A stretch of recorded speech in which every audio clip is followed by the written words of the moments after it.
Well guys, as you know, it is mid-June. We are in central Alabama, so it is hot as all get out here. It's the first day of summer and it's already in the mid-90s, you know, just midway through June. So in a month or two, it'll be over 100 degrees. And we have Nubian dairy goats. Nubian dairy goats are typically seasonal breeders, which means that they do not normally come into heat until fall, usually around late August. And that's about when we tend to start our breeding season. I like having early January to early February kids if I can help it. So that's definitely the plan, is to start breeding at the end of August when our does start going into heat. But unfortunately, it seems like my boys have other plans. Alright, so here are the nasty boys, including little Mr. Barbecue there. We call him Barbs. He's going to be our experiment. We're going to grow him out and have him butchered for meat. But he is in here. He is still intact, so he is in here with our other bucks. And you can see Mr. Guy, he is in full-blown rut already. He is very interested in Miss Fancy. Fancy, of course, is not in heat. See, she's just walking away. But these boys are turning into a big mess. You can see just how nasty he looks. He's got his beard all stained up, his little bitty beard. Can I see the little bitty beard? Oh yeah, there it is. Look at that. His little bitty beard. He is just a yearling. So this is his first full-blown rut. And if you're wondering what I mean by rut, if you are unfamiliar with goats, rut in goats is very similar to rut in deer. It's just an increase in testosterone for the boys. Usually that starts right around when breeding season starts, or when they think breeding season is supposed to start. So typically when the boys go into rut, that testosterone increases, so their neck size increases.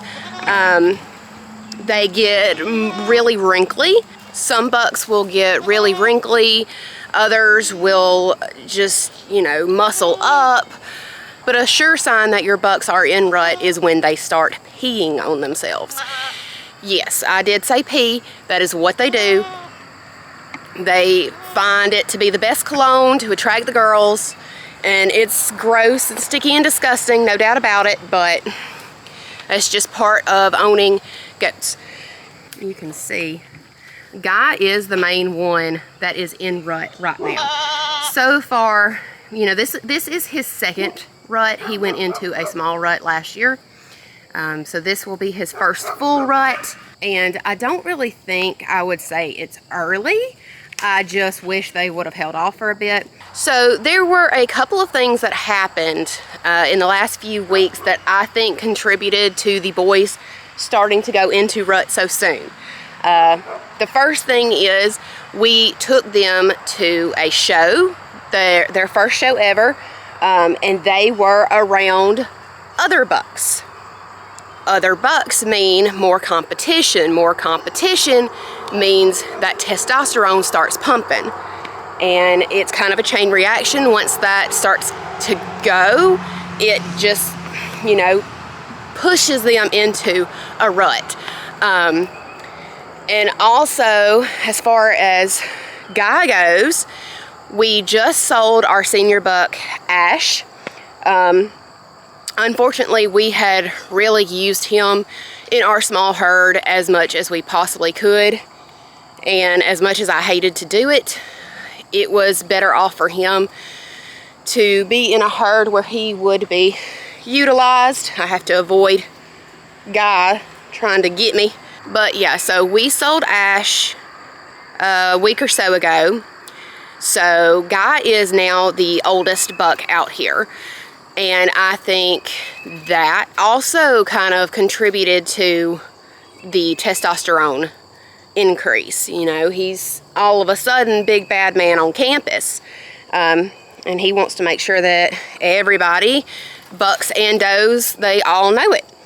So I think, you know, those couple of things, plus we've had a few days of cooler weather. It's been in the mid 80s for a few days. Of course, now it's back into the mid 90s and it's not slowing down anytime soon. But yeah, so this is what we have to deal with. These Nubian boys typically will stay in rut until all of the does are bred, or until the breeding season ends, usually by late winter. So normally we try to have all of our girls bred by November. We don't like having late spring babies, and I also don't like leaving my yearlings dry for a whole another season. If I can help it. Now this year we are at our max as far as does go on what we can have, and we also have Ginger now, Ginger Snap, and I'm not going to be breeding her as a yearling. She won't be bred until she is a year and a half, her second fall. So we are gonna have some does that are gonna keep cycling past November. So this will be our first time really seeing how long it really takes for these boys to go out of rut. Rut can take a lot out of your bucks. Typically they don't like to eat when they are in rut. They would rather stay at the fence line and chase the girls all day. So of course then they start losing body condition. They're also fighting with other bucks, you know, because that is another part of rut, is that they get a lot more aggressive, and not necessarily aggressive towards people, but you will definitely notice a change in their temperament, and if there are other bucks around, they will fight. You know, none of my boys have ever like really hurt one another, but it's always something to watch out for, because all bucks are different. So if you notice that one buck is picking on your others a little bit too much, and that buck, especially if they are a young buck, if they can't hold their own, or you're worried about them getting hurt, then they need to be separated. But typically my boys stay together all during rut, and you know, as long as a girl isn't actually in heat, then I don't have any problems. And when they are in heat, I try to get my girls bred as soon as possible. So I'll just separate that doe and whichever buck is being bred to that doe for the day, let them breed, and then when that girl is out of heat, I'll just take the buck back. And you know, at that point, the buck is in a much better mood and a lot less likely to hurt the other bucks. Trying to get his ruddy behavior on camera for y'all. He's being camera shy. Hello, Eileen. He really likes Eileen. I haven't decided who I'm going to breed her with yet, though. You can see the does when they come up to the fence and they pee, the buck will start trying to smell of their urine. That is to check to see if they are in heat. You can see he's got his tail curled up at attention. That is another sign that your bucks are in rut. It's just one of those physical changes that they tend to have for whatever reason. All of my girls want to fight this morning. Oh, pretty girl. Let's see. See if I can get him blubbering. All right, Rosa's gonna come over here to me. Now you see, she's peeing at the fence. I think that is just an instinctual thing. She is by no means in heat. But I think it's just instinct. When you're by the boys, you use the bathroom and let them smell and make sure that you aren't in heat. I don't know. You can see he's very interested. You see all those wrinkles on his forehead.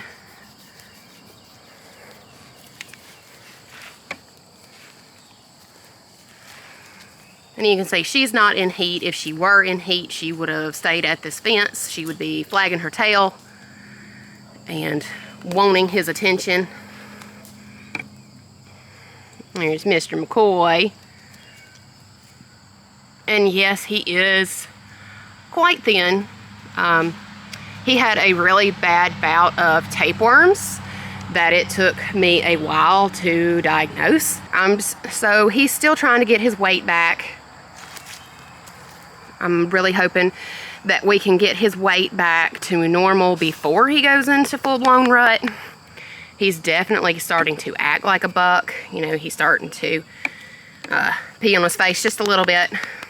But so far, he's not acting like Guy is, where he's in a full-blown rut. And although Guy is starting to get ruddy, he is leaving the fence line still. He is going to eat and drink normally. You know, this is just the beginning stages.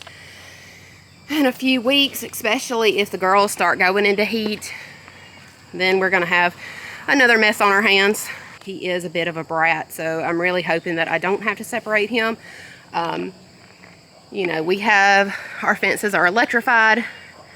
That wire right there is electric. Last year, he actually tried to go over the fence and got caught by his back leg. So we have to make sure that we keep these fences super electrified for him so he doesn't injure himself, because he's crazy like that, especially when he's in rut. When bucks are in rut, they only think about one thing, and if there's something standing in the way of them in that one thing, they're just gonna do whatever they can to go through it. I was gonna try to get on camera how the boys act when the girls are around, when they start blubbering and talking to the does and trying to woo them, but unfortunately none of my girls really want to cooperate today. They would rather stay up there and lay in the dirt. It is kind of early in the morning, so they're just waking up. And honestly, I don't feel like they want to be harassed by a buck. Like I said, it is way too early for them to be coming into heat. So they could care less about these bucks. Well, just as I was saying that, here come all of the does. Let's see if Guy is interested in any of them.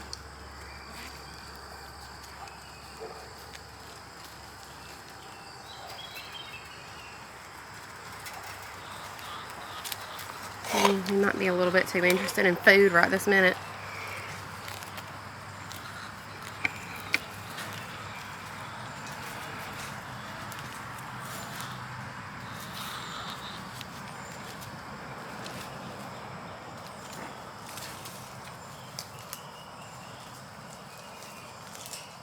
Hello, Eileen. Hello, my pretty girl.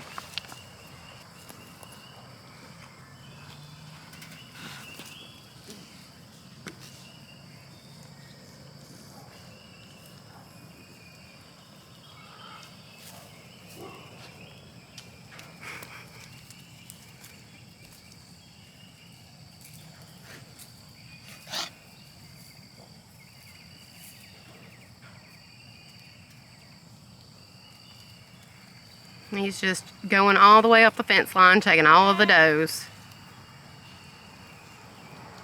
Oh, and they are steadily just running back up the hill away from him. All right, well, obviously none of them are interested in his antics. I can't say that I blame them. So once they are a little bit more receptive, I will try to probably post a short, just going over how the bucks act when they are in rut. A lot of you have probably already seen videos of bucks in rut. It's a pretty funny thing, especially if you aren't used to it, and especially if you don't have to smell them yourself, because they do get very, very musky. So yeah, it's going to be a very hot, humid, stinky summer. Yeah, not looking forward to it. I'm very much looking forward to fall. I'm looking forward to breeding season.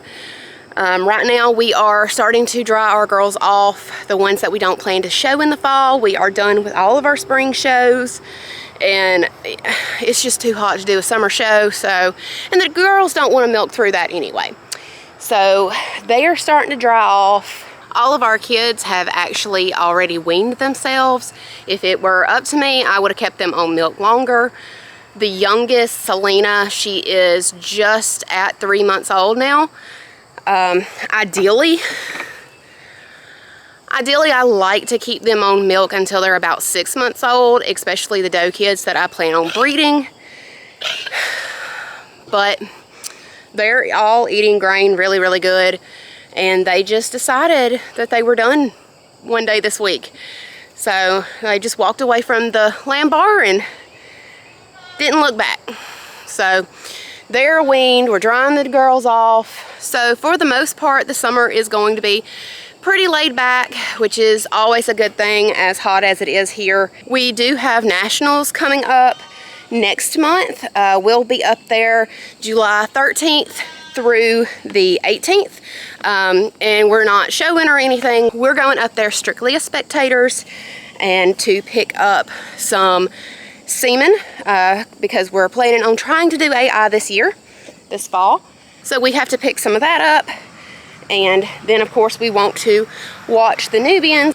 We are hoping to see some of the big herds that we follow and have their genetics in our herds. We know of a few that are for sure going. Most of the big breeders do tend to attend every year. So definitely looking forward to that. All right, so if you guys are going to be at Nationals at the same time that we are, and you see us walking around, please stop us and say hi. It would be really cool to meet you guys. I hope you guys enjoyed this video about my boys and all of their antics as they go into rut for the breeding season. It's going to be a really fun one. I'm really looking forward to this breeding season, trying AI for the first time, and also getting to use both of my junior bucks. You know, we have the one kid, Selena, out of Guy, but Dodge and McCoy both, neither one of them have sired any kids because they are May-born bucklings, so they just turned a year old. So they, of course, weren't ready last year. But, yeah, looking forward to it. Looking forward to Nationals, and I hope to see you guys there. And until then, I'll see you guys later. Bye.